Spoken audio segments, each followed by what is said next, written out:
Hello students, তাহলে এই অঙ্কটি দেখো। এই অঙ্কের যে সূত্রটা সেটি হচ্ছে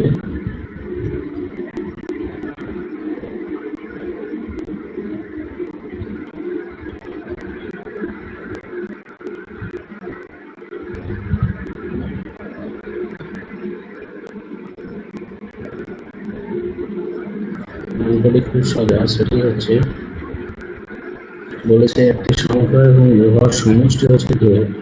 ধরা যাক সংখ্যাটি হচ্ছে x এবং উহার অনুর্ণকের সমষ্টি, অনুর্ণক আমি ধরলাম 1/x, তাহলে তাদের সমষ্টি হচ্ছে 2।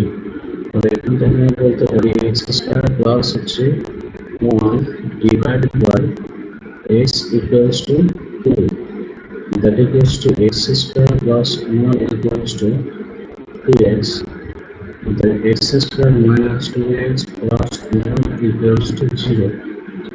তার মানে x minus 1 তার হোল স্কয়ার equals to 0, অর্থাৎ x minus 1 equals to 0, that is x equals to 1।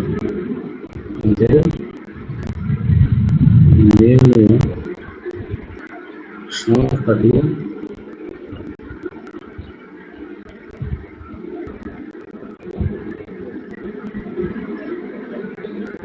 সংখ্যাটি সমান হচ্ছে 1।